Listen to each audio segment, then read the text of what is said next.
James Rodríguez linked to Nottingham Forest, a CDM as well. And why the hell did we decide to play scummy Millwall? Welcome to your latest Forest news.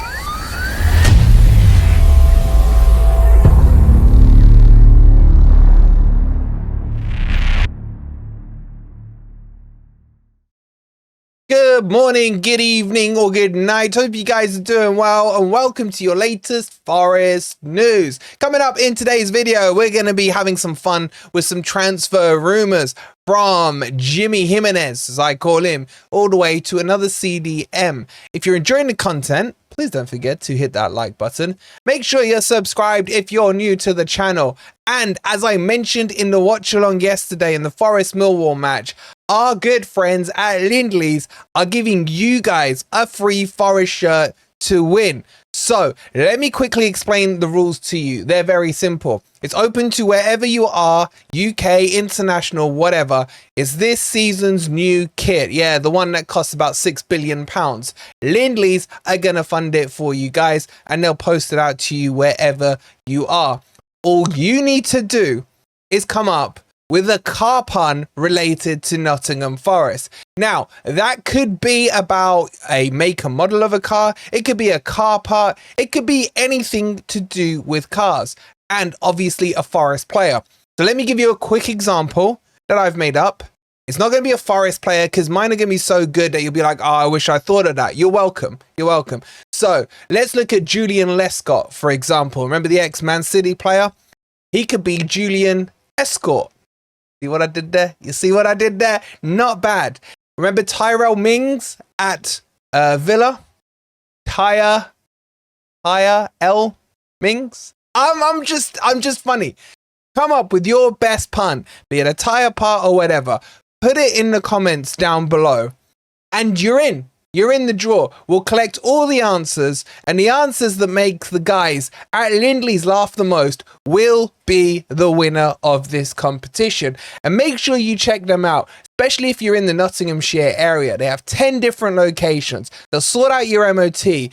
They'll sort out your car service. If you need new tires, they'll even come out to you and get them changed for you, be it at your home or work. It's lindley.co.uk. Scan this QR code or check the link in the comments. Okay, let's jump into this. So I haven't had time to verify everything here, so we're going to have a bit of a fun rumors video. And we're going to start with James Rodríguez, James, or Jimmy, as I like to call him.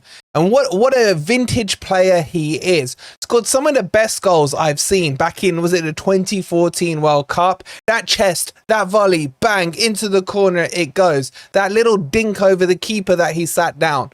And then he got a big money move to Real Madrid. And he did absolutely nothing there. And then he ended up in the Premier League at Everton. And now he's been playing in Copa America, and he's had a resurgence of form. He's 33, one of the sweetest left foots you've seen in world football. And he is linked to Forest on a free transfer because he has terminated his current contract. He was at Sao Paulo recently where he terminated the contract, 18 appearances, 2 goals, and a wand of a left foot. And I am 100% against him coming to Forest. If these rumors are true, by the way. Why? Because in my opinion, he's one of the best cup players I've ever seen. On a domestic level, on a, league campaign, I just don't think he's got it. And I think he's too old for the Premier League. I mean, maybe at 33, you can still be good at football. I don't know. I'll let you know when I get there. But for me, he's past it. He couldn't cut it in his prime age when he was at Everton, Real Madrid. So for me, it's a no. And I know a lot of you are going to be like, yeah, but it's Jimmy, man. It's Jimmy. Think of those goals. I am thinking of those goals, but I just don't think he suits or fits the Premier League currently. So I'm a no for Jimmy. What are you guys saying? Would you take Jimmy at Forest? Let me know in the comments down below. Okay, let's move on to our second story, and that's a link to a player, Williams Alarcón. I think that's how you pronounce it. who is a defensive midfielder, 23 years old, plays for Huracán, or Hurricanes as I like to call them because I'm a child, in the Argentinian league. And he is potentially, if you believe the rumours, getting quite close to being, well, deals talked about with Forest. Now, he is worth about 5 million, but the Hurricanes are asking for 7.5 million for him. And I think it's a punt that I'm willing to take. Look, the Argentinian league isn't that strong. Everyone knows that. But he is quite standout. It's the style that I like that he plays.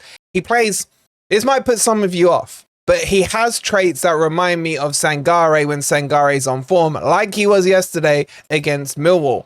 Because what he does, he wins the ball, he likes to win it high, and then he looks for a forward pass. That's what I want in a defensive midfielder. I don't want a defensive midfielder who wins the ball. Well, I do want him to win the ball, you know what I'm saying? But then looks for a sideways pass or a backwards pass. I like that quick turnover from CDM into the midfield or into the wingers. And that's what he looks to do. And I like that a lot. And he's one of those players who gets all over the pitch. He doesn't just play the central channel. He'll drift out to the left, to the right. He'll come deep to try and get the ball from the goalkeeper as well. He's got a lot of good traits, and his long balls, or medium to long balls, are very, very accurate. And I like the way he sprays it around. So if this rumor is true, then I'm 100% up for it, because I've been saying for weeks now, we need a backup for Sangare just in case his purple patch doesn't continue, or just in case he gets injured. We have no one else in the squad who can play in that position. He does chip in with a couple of goals this season gone. He played for the Hurricanes. He played 26 appearances. He had 26 appearances and got 2 goals. At 7.5 million, even if we can't negotiate them down from that, it's still really, really cheap. Good young age, as I mentioned, at 23.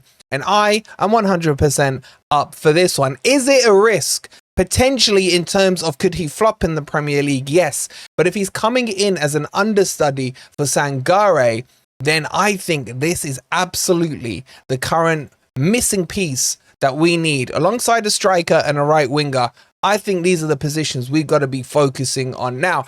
Have you guys heard of him? Do you like him if you have? If you haven't heard of him, well, you've just been educated. So there you go. You're welcome. And let's move on.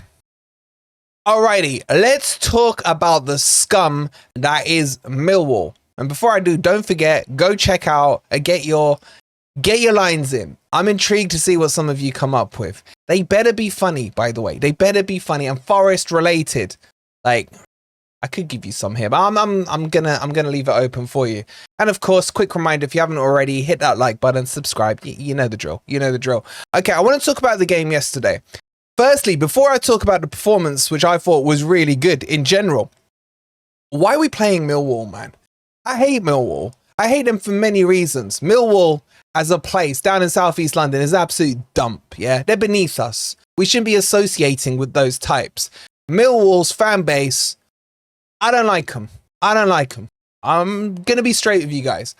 And then also Millwall on the pitch. They don't know how to play football. They think they're the modern day crazy gang from the Wimbledon era. And that's why, like, why would you pair up with Millwall? When I saw this, I was like, oh, for God's sake, we got to play that scum.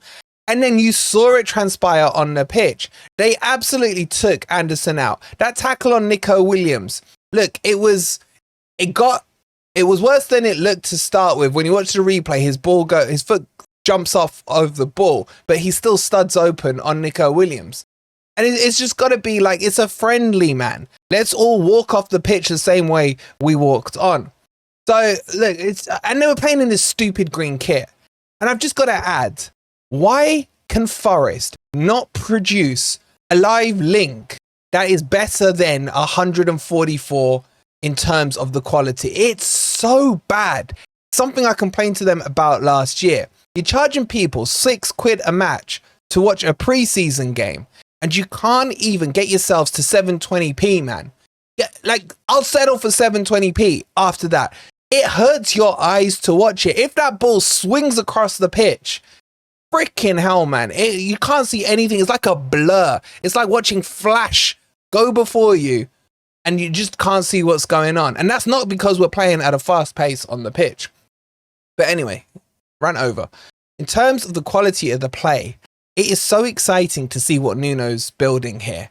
I really did enjoy, especially that first half. The way the ball was being moved around, the way Sangare dominated the midfield. And I don't care if you guys in the comments, I was like, oh, here we go with the Sangare talk. He was dictating the play. And him and Danilo seem to be linking quite well. And it looks like Nuno's thinking about pairing these two, because that's now the second time we've seen them together at the same time on the pitch. And, you know, it was Anderson I thought was doing okay until he got injured, or hopefully I've asked the question. I haven't had a response yet. Hopefully he's okay. And then Callum Hudson-Odoi is just Callum Hudson-Odoi right now. Superlatives are running out for him. Playing with confidence, scoring with his weaker foot. Okay, he did have a Morgan Gibbs-White shot in that game, but so what? He's Callum Hudson-Odoi. He's entitled to take those ones on. And overall, I'm really liking what I'm seeing. And I know by me saying this, some of you are like, oh, here we go again. But when you compare it to previous pre-seasons, I feel we're about 3 months ahead of where we were coming into the same period in the pre-seasons in previous seasons. That's a lot of previous and seasons in one sentence. So I'm excited. Now, I don't want to get way ahead of myself and say Forest are going to win the league or anything like that. It is, after all, only scummy Millwall we did play. But I'm talking about the signs, and I'm talking about little things that I'm noticing on that pitch, little connections, little partnerships that are starting to develop. I thought Milinkovic coming on in the second half looked like he'd been there for years. I want to see him, however, paired with Murillo. That's clearly got to be our number one pairing this season. And it was good to see that Nuno used the back four in the first half, but he then again switched to the back three. But we still looked quite comfortable. Even Yates looked all right yesterday. I mean, his assist was unique. It was a tackle, pass, nutmeg, all in one motion, which was like, have I seen it before? I don't know. So, you know, big up to Yates on that one. I don't know what Hwang was doing on the pitch. If I talk about the slight, not negatives, but questionable points here. And why for the first period of that second half, we saw Elanga up front, which we've seen that experiment before under Cooper. It doesn't work. So why are we doing that? I don't mind experimentation, but it has to be within the realms of sensibility in terms of stuff we're going to see potentially when it comes to the Premier League. And Elanga up front should not be one of those at all. So Elanga, if he plays, you got to play him on the right wing. If you wanted to spice it up with Elanga, switch him and Callum Hudson-Odoi round maybe on the wings, put him on the left, give him a little outing there, see if that works. Because I always like in-game, you know, in league times, if things aren't quite going right or a defender's got the number of the winger, try flipping the wingers over, try something different. So maybe we'll see that in the next couple of games coming up. But overall, honestly, I'm more than happy with where Forest are. Undefeated in 3 games, not that that matters. 1-2, we've scored a few goals. I think we're still going to struggle a little against the low block. We saw that against Sunderland. But in a team like yesterday against scummy Millwall, where we could open them up with passing sequences, etc., I'm really happy with where things are. I'm almost a happy clapper, and it feels nice. So those are my thoughts on the games. Obviously, we got one coming up on Saturday. I'll be away on holiday, but I'll try my best to do the watch along on there. And it may not be the fancy graphics, but we'll see what we can do for you guys. Right, I've got a plane to catch. The wife's probably going to kill me in a second. I will see you guys tomorrow on the next video. If you haven't already, please hit that like button. Subscribe if you're new. Get your entries in. They'll keep me entertained. They will definitely keep me entertained. Go check out Lindley. Shout out to Lindley for providing the gift. We'll see you on the next video. Come on, you Reds.